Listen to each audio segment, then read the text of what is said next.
Good morning, everybody. This is Martin John, and I am here to talk to you about Tao of the Day. Actually, the Tao Te Ching.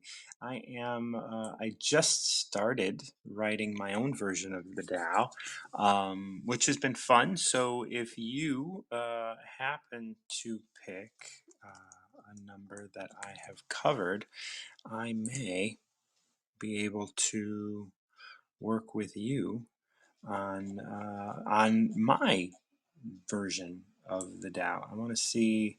Yes, I have up to 12 done, but 10, 11, and 12 are real fresh. So we can, if anybody comes up and picks a number between 1 and 9, I can, if you're up for it, I'd be able to cover my translation of the Tao. However, I am here with a number of different translations of the Tao that I'm working with. And what is the Tao, you may ask? The Tao Te Ching is an ancient text written about 600 BCE. That's the same time that scholars agree the Old Testament was written. So this is considered an ancient text, and it consists of 81 verses or chapters, however you want to look at them. They're very short. I don't know that any of them would take over or much over a minute to read for the long ones. But yeah, these are really short little ways that we can live a more reasonable life. So much of what is going on in the world today is other people and us asking others to change what they do and who they are. We want people to change, and that's not a reasonable request. And that's been happening more and more. We want people to change from mental illness all the way through to our partners and other things like that. Asking others to change is not a reasonable request. And because it's not a reasonable request, the Tao was written to understand that, it is you in your experience that is the most important thing. And when we can live in a way that is, I'm just adjusting my notebook here so I can take notes. If anybody wants to come up and pick a number between 1 and 81, I am here to help you live a more reasonable life. So if you feel like you are interested in figuring out a little something going on in your life right now that you might be able to be a little bit more reasonable about, maybe we can pick a number between 1 and 81, and that should directly address it, because that usually is what happens. Because when we are focused on a question, the answer always arises. So let's see. I think maybe what I'll do, because I'll be working on this a little later today, is I'll pick number 13. Um, wow, I just wrote my name out instead of me in my notes. So yeah, so I'm going to go ahead and pick lucky number 13, and we're going to read a different translation that I'm normally reading and see what we got. It is said, both good fortune and misfortune cause tension. The creative and the destructive exist equally in the mind. I like that. What is meant by good fortune and misfortune cause tension? Those with good fortune are tense, anticipating their gift. Those with misfortune are tense, lamenting their loss. What is meant by the creative and destructive exist equally in the mind? Tension exists because we have a mind, a self with dual purpose. If we can be selfless, indifferent to the mind, how can that tension exist? Thus, one who views the world as he views himself is best suited to govern the world. One who loves humanity as he loves himself can be entrusted with the world. So that's number 13. That's an interesting way of looking at this one. What is meant by creativity and destructive creative and destructive exist equally in the mind. Tension exists because we have a mind, a self, with dual purposes. We can be selfless. If we can be selfless, indifferent to the mind, how can tension exist? The mind thinks, right? And in one of the verses of the Tao, we talk about this idea of stop your thinking and end your problems. And I believe that tension is what we're referencing here as the problem, right? Like, stop thinking and end your problems. If we can be selfless, indifferent to the mind, indifferent to the thoughts of the mind. See, and I like, because Dr. Rao would like this as well, this translation, because tension exists because we have a mind, comma, a self, comma, with dual purposes, right? Like, the mind, of course, wants to be one, but is also at odds with being one because we are constantly reminded we're separate. Every time we look out at the world, we have separateness around us, right? Particular things have particular names. Right? There's a wall, and there's a house, and there's a chair, and there's a table, and there's a floor, but we don't even, and there's a room, right? And in the room, if you were to describe the room, you describe that which you see. You wouldn't see all of the history.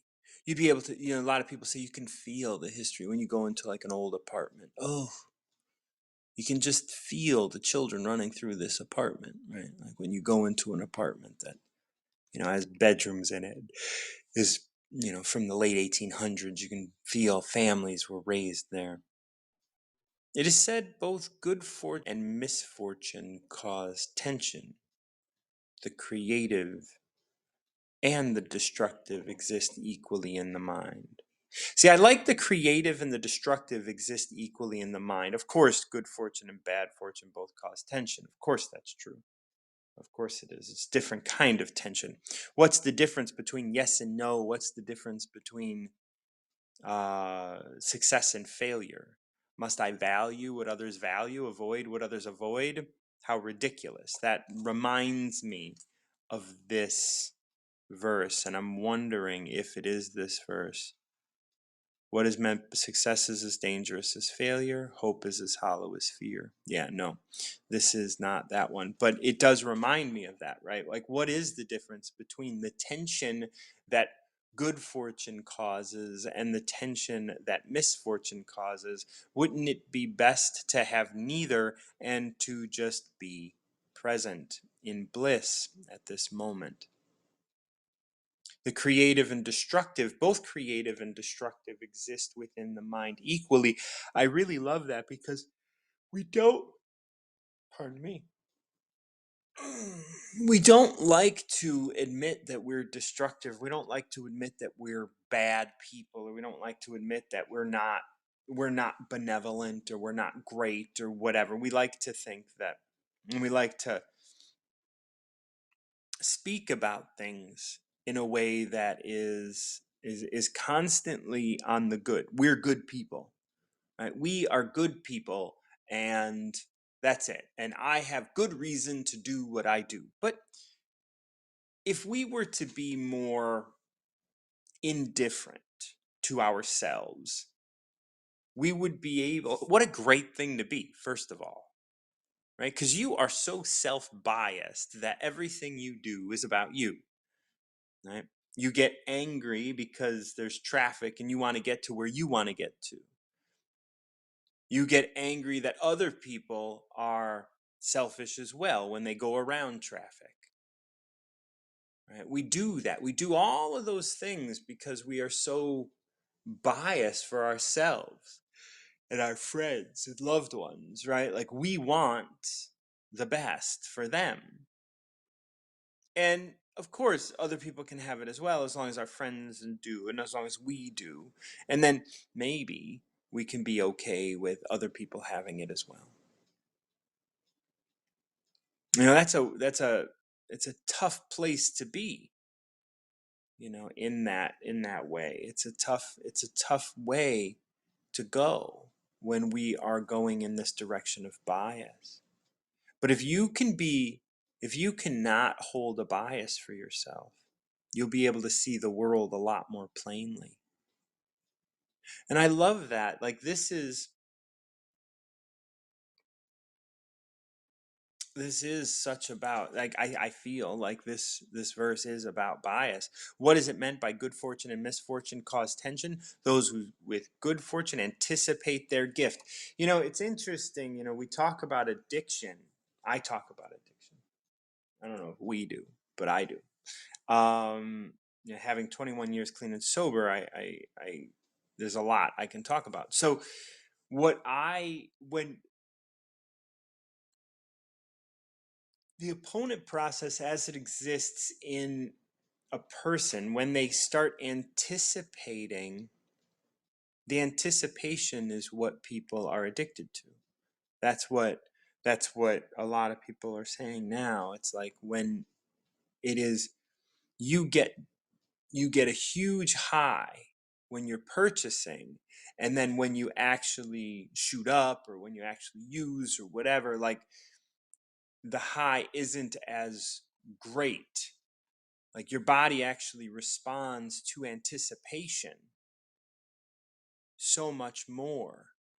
And so that is a tension. You are high, you are not being cognizant of things at this moment. You're somewhere else. So what is good fortune and misfortune both cause tension? What is it meant by the creative and destructive exist equally in the mind? And okay, this translation say tension exists because we have a mind. I don't know why they're talking about tension here exactly. Like, the creative and destructive exist equally in the mind. Does that relate to good fortune and misfortune, or are those two separate things? It is said both good fortune and misfortune cause tension. The creative and destructive exist equally in the mind. Those are two different sentences, but it's connected within the quotes, meaning that it is said, this statement is said, both good fortune and misfortune cause tension. The creative and destructive exist equally in the mind. So that's what is said. But then they break it up into two different things. Good fortune and misfortune cause tension. Tension exists because we have a mind to anticipate and a mind to lament. If we can be selfless, meaning we do not anticipate and we do not lament, indifferent to the mind, if we can be selfless and indifferent to the mind and how the mind wants to deal with it, how contention exists. And that is so much of the tenets of recovering yourself, which I talk a lot about, that idea of, like, hey, who cares about what you want? You'll get it, but you can't grasp for it. You can't think that it's the way out or what have you. It is as it is. And so when you can let it be and you can be indifferent to it, then tension can't exist. Thus, one who views the world as he views himself is best suited to govern the world. See, the way this is written is like, one who views the world as he views himself is suited to govern the world. But one has to be able to view himself with that, with that indifferent mind. It is not one who, it is not stating here one who views the world as he views himself. If he is selfish, if he is looking at the world from the standpoint of the world owes me something, and is full of tension, one who views the world in this way, one who views himself in this way and can view the world as he views himself is best suited to govern the world. One who loves humanity as he loves himself, if he loves himself in this way of being indifferent, can be entrusted with the world. And that's 13. So it's interesting. It's like this first starts, it is said, both good fortune and misfortune cause tension.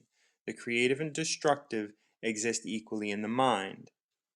What is meant by these things, and then thus the master who can achieve these things, who can achieve indifference, is best suited to govern the world. Because he loves humanity as he loves himself, he can be entrusted with that world, with this world. And I mean, when we look at the people who are governing the world, they are thrown to and fro every time good or misfortune arises. I mean, we've heard about Donald Trump throwing plates across the room. I mean, that person, a person that throws plates across the room because of a bit of misfortune, cannot be trusted with the world, right? So that's, like one has to be able to be indifferent.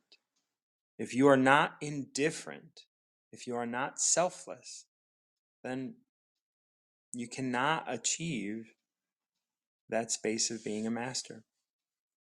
If you're interested in the work that I'm doing here, definitely check out my website, martinjohn.com.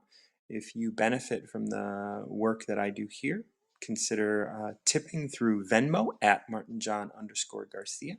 I have my workshop available on my website. I also have a ebook. I will be publishing an ebook that will be a translation of the Tao Te Ching within the next couple weeks. I could assume it could take me a couple weeks to go through all of these and reimagine them. But yeah, if you're interested in anything, reach out to me, DM me on Instagram. All my links are here in my profile.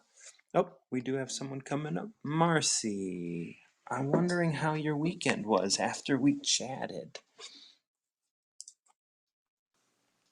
Good morning, Martin John. Good morning. How are you doing today? I'm good. How are you? I am well. I'm very well. Okay, good. Good. Yeah. I know we did the Dow help last weekend, over the weekend? It helped me that day. It helped me gain perspective, yes. Good. I'm Yeah. glad. I'm glad. Thank you. It's always nice to know that that I'm doing something that has ripples. Yeah, you're an angel. Oh, thank you. Thank you. Thank you for being here for everybody in the morning when you can Oh, be. yeah.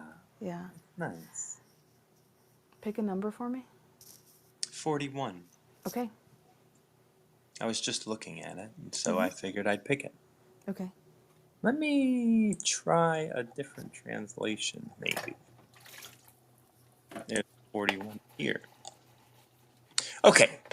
Whenever the truly wise hear of Tao, they strive earnestly to use it.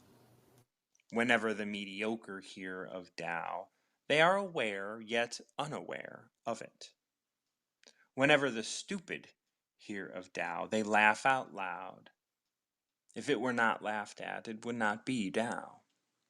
Therefore, it is said of Tao, enlightenment seems dullness, progress seems regression, the true path seems misleading. The highest character seems recessive, like a valley. The purest virtue seems tarnished. The most adequate seems somehow insufficient. The most firm seems frail. The most fundamental seems changeable. Great space has no corners. Great ability takes time to mature. Great music is soft and mellow. Great form is shapeless, contourless. Tao is hidden. It is nameless. Yet it stimulates. It brings fulfillment.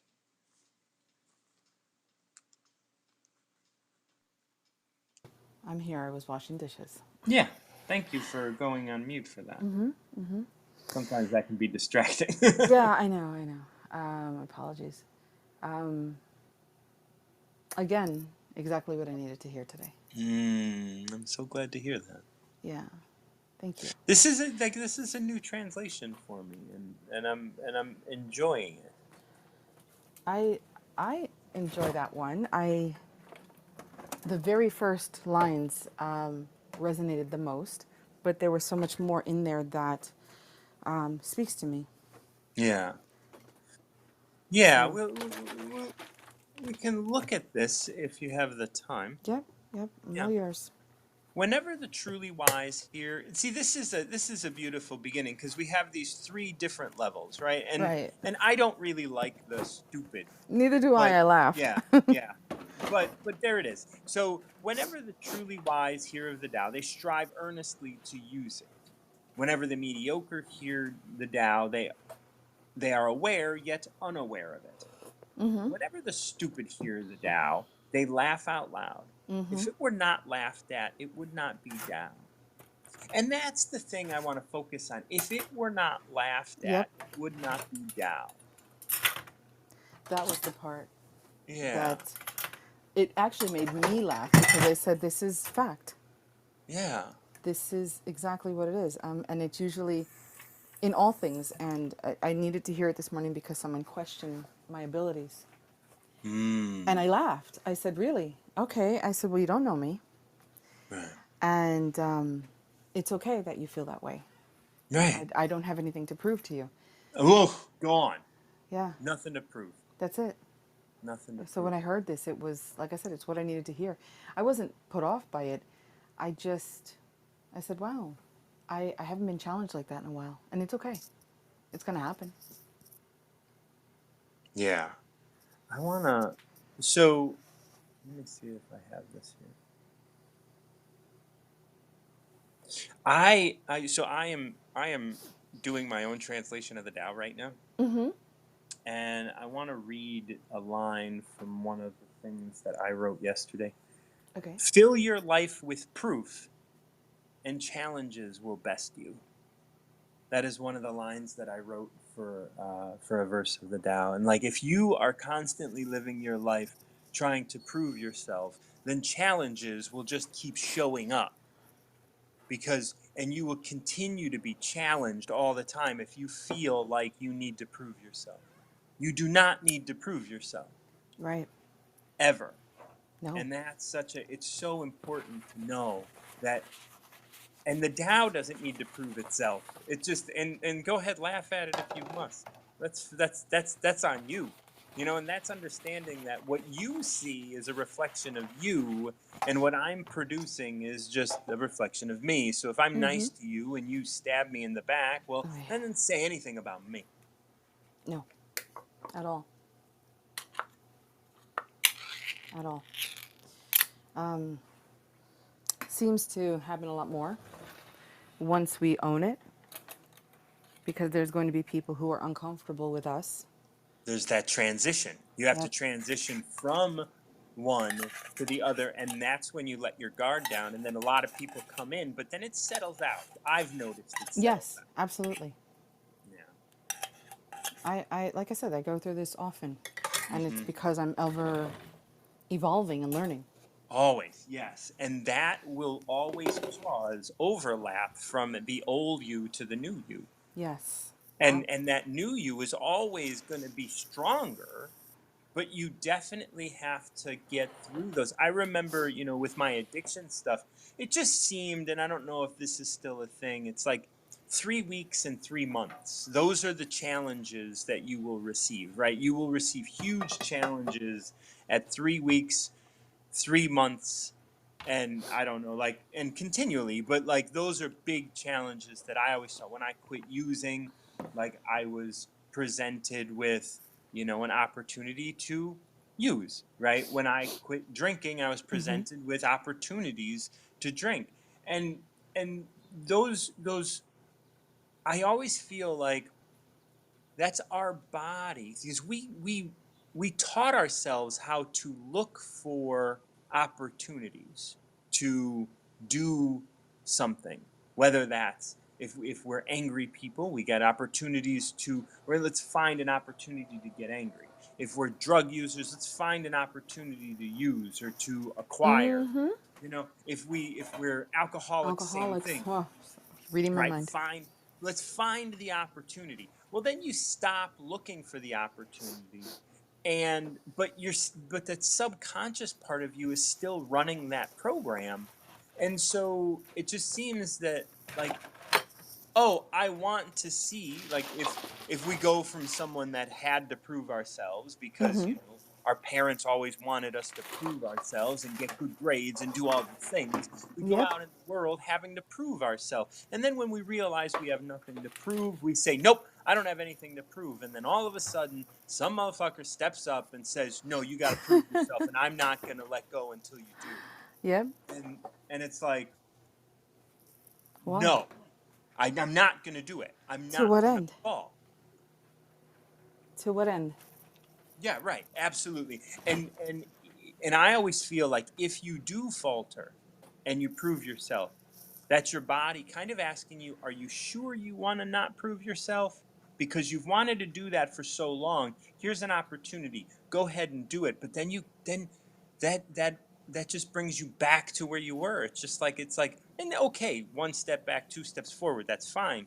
But it's like, we don't, if we can avoid going there, it would be best suited for us. Agreed. Yeah. Therefore, it is said of the Tao, enlightenment seems dullness, progress seems regression, the true path seems misleading. It's interesting. We go into a path and we have laws and ideas and rules about how that path is supposed to look. And then when we get on the path, all of that gets thrown out the window. Yes. Yes. And we need to, I guess, me personally, I work on staying in the same lane, Yeah. even though, I look at it as though I'm on some kind of freeway and there's all these exit ramps. And do I really want to get off on this one or that one, or do I want to keep going? I don't Yeah. know where they're going to lead, but I'm not ready to just get off on one ramp and not see where the end of that freeway goes. Yeah. There's this line here. This is this line. It's really kind of nice. It's deep, but great space has no corners. Meaning there's no, like, I look at it as no defined space, right? It's not defined by anything. Great space has no corners. It's not defined. Great ability takes time to mature, meaning that if you want to start living your life where you don't have to prove yourself, well, it takes time to mature that ability. And because there are no corners in great space, well, you can make mistakes, and you can continue, and you can continue to grow, and you can just, like, constantly be in this space of not having to be who you used to be, because who you used to be had more corners, had more edge. Get comfortable being uncomfortable. That's right. Absolutely. Release those triggers too, because it's like you said, the challenges, they come. As soon as we open up to the next level, we're so open that here come the rest of the challenges, or the old challenges, the old triggers. And Yes. it's like, hey, I'm doing this. And here they come. Why are you Here doing they it? come. That's right. Why are you doing that? Like, don't you remember you used to judge people that did that? Don't you remember you used to be something else? And it's like, you already have so much practice in being that. Can you practice being something else now? But they're stuck. Yeah. they're karmic. They're stuck. They're always going to be there. That's what happens. That's right. You move past it, and then you've got all these karmic whatever, challenges and reminders, and because and they want to challenge you too, because they'll say to you, hey, you were always this way. What makes you think you can do that now? You're not better than Yeah. us. Than us. That's where it is. Yeah. That key phrase, than us. Yeah. But we are. We're better than ourselves. That's right. We are. And that's all we want to be. That's And all we that's should what want to be. there's a line in the Tao that's like, what is a good man but a bad man's teacher? What is a bad man but a good man's job? And those are about the same person, us. Like we are our own job and we are our own teacher. And it's so important to be able to you know wax and wane, ebb and flow with the growth that we're doing as we continue to evolve as ourselves. Well, this has been amazing as always. It's always great to connect. Yeah, Are you me making too. breakfast? I am. I don't, I'm not really hungry, but I think I should eat. Okay. Yeah, I love you. Thank you I love you. again. I'm going to drop Absolutely. down so someone else can know. Okay. All right, bye. Bye bye. Well, thank you for stepping out, Marcy. There is nobody in the queue, but if anybody does have a number between 1 and 81, definitely step up. Once again, I'm Martin John, the recovery mentor. I am here presenting Tao of the Day every day. The Tao Te Ching is an ancient text written about 600 BCE. And the last line, Marcy, if you are still listening, of 41 is Tao is hidden. It is nameless, yet it stimulates. It brings fulfillment. And that's such a beautiful thing, right? It brings fulfillment. It brings fulfillment. And what brings, like, proving ourselves has never brought fulfillment. It has just brought about more proof that we have to come up with. Might give us a, like, pardon my vernacular, but it might give us a hard on for a little bit, but it's not going to actually fulfill us with anything. And so proving ourselves, as we were talking about, like, not that we have to focus on proving ourselves, but we did address that. Proving ourselves doesn't have any value to it. And there's no fulfillment at the end of that road. So thank you so much, Marcy, for coming up. I shared 13. Marcy had 41. If anybody has a number between 1 and 81 you'd like to share, definitely check out my bio. I have my website, and my workshop is now available to the Recover Yourself workshop, which actually deals with all of the concept around recovering to who you are, rather than just thinking about the world as what is it we're recovering from, but we're going to look at it from a standpoint of what are we recovering to. When we can do that, we understand that we are more indifferent about the world, and we don't have to prove ourselves because we are recovering who we are.